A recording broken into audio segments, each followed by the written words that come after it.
Hi, I'm Katie from Katie Brings a Book, and today it is wet, cold, rainy. It has been beautiful, warm, sunshiny spring, and then just like the weather dropped out today. And it became nasty and wet.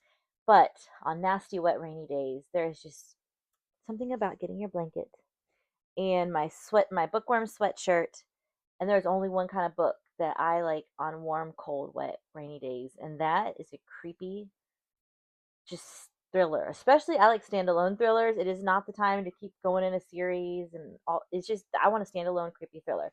So I got some of my favorites that are just perfect, cozy, creepy weather, wet, drizzly outside. Want my nice snuggly blanket, and I wanted to share some of them with you for maybe yours. So the first one features a great big storm. What we here in Florida know what a good hurricane is like, and in fact, one of my favorite parts of hurricanes is stocking up on books ahead of time. As I tell my family, you don't need electricity to read a book. So my first one, it's an older book, um, and it is Shutter Island by Dennis Lehane. And don't do like I did and watch the movie first. Read the book first. Which I should know better. I know. But the book, it has a really great storm in it that features heavily in the book, and it's creepy, and it you won't want to put it down, and you'll want a nice cozy book, and you want to keep the lights on for this book. So I highly suggest it. I also really love thrillers because while they are very entertaining, um, while I truly believe books are political and also deal with deep, deep human conditions and issues, this book does a great job of dealing with women and mental health, men and mental health, and I think this it does a great job. It's a historical fiction thriller, which is one of my favorite types. So this is great for a wanna like never put it down, snuggle up with a good book, but also really dive into how women are treated, how men are treated. Highly suggest it. The next book I just finished actually, and it was in my TBR for this month. But oh, creepy. A little bit of not really horror, paranormal horror, but just creepy and good. The Broken Girls by Simone St. James. Okay, I'm convinced. I'm a Simone St. James fan. Also, very good message on how we treat just women, how we treat women, both from the 1950s when it was supposedly this like the ideal family time that many people idealize, and it was not ideal, um, and then even through into today, and how we treat women who are different, how we treat women who may not live up to the ideals, women who and young girls who may not fit into the standard deviation.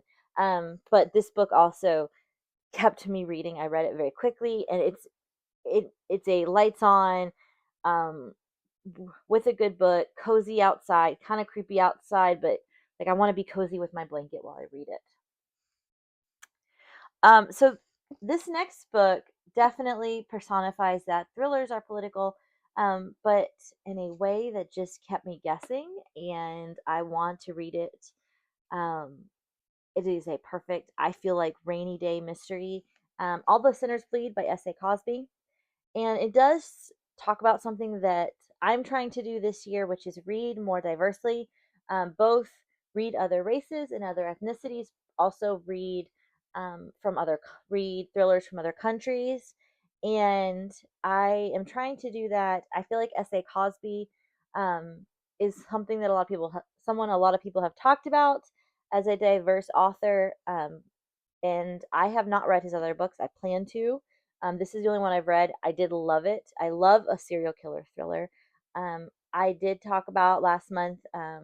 We don't talk about Carol. It's not the same kind of not cozy mystery.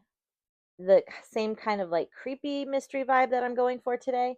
Um, but I do want with my page to discuss and make sure I highlight the diverse authors that I am trying to read as something that I have seen as a weakness of my own, and that I'm trying to make sure that I do this year, um, of other races. other ethnicities of mine, and other countries than from where I'm from. And I will be talking about that in other videos, so I'm not going to delve into that deeply today. Um, but I wanted to touch base on it today because I haven't talked about it much in my videos yet, other than just say I'm trying to read diverse authors. The next one is Alex North. I read Alex North. I read The Whisper Man. I did The Whisper Man as an audiobook back during COVID, and it was it was just so creepy. And the Shadows, The Whisper Man wasn't available at my library to grab, but The Shadows is another just deliciously creepy. England. I love books set in England.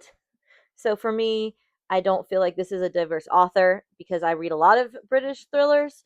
Um, and, and but he does creepy really well to me. Like rainy outside, cozy inside, my blanket, etc. I feel like he does a really good job with that's the kind of creepy books that I'm wanting. Okay. I love um The Chestnut Man. It was, and I think it might still be on Netflix as a movie. And while The Chestnut Man, hmm, like I said, I love serial killer thrillers, and The Chestnut Man is about kidnapping and murder and gruesome clues and serial killer. Hmm. Make sure that you can leave the lights on when you read this book. That's all I'm gonna say. Was not super popular in the United States, and I happened upon it. It had a brief moment in the United States where it was really popular, but it wasn't super popular and hasn't had the longevity that I wish it would have had in the United States. But I do suggest it. I think that I wish it would be more popular. It is that cozy, creepy vibe that I'm going for in my like rainy day sweatshirt and cozy blanket with um that you just want to cozy up and read a really good scary mystery. Um, but I don't feel like we gave it the I don't feel like it we in the United States gave it what it was due. It is set in Copenhagen, and I do enjoy any kind of European thriller. Um, I am starting to read more from other countries as well, Europe, Africa. African thrillers, and I just requested another one from the library that I'm very excited about. So I'm excited to read some more from other countries as well. But this one's set in Copenhagen. I know it's thick. This is a thick one, and I read it pretty quickly. This next book is by an author who just published a book that's very popular, but I feel like that book is not exactly the creepy vibe I'm going with. The creepy vibe I'm going with is by my favorite of her books, and it's Alice Feeney with Rock Paper Scissors. And it's I know it's springtime, and we just got past snow. Well, not here in Florida, but for a lot of you, we just got past snow. But this is like the creepy kind of all stuck together in a storm vibe, which is not exactly what it's like right now, but I just feel like this is the creepy book that I'm going for here. And we don't get snowed in here in Florida. So I still love this book for this vibe I'm going for. And my final book is definitely this feeling, and it has not been a very popular book, or well, very book talk popular book, but I wish it was because I enjoyed it. The Witch's Orchard by Archer Sullivan. And this is set in Appalachian, and it's got some Appalachian mythology going through it, or folklore, I guess would be the proper terminology. And it comes from the author who is from the area. And so uh, the author really understands and knows what it's like to be from this area.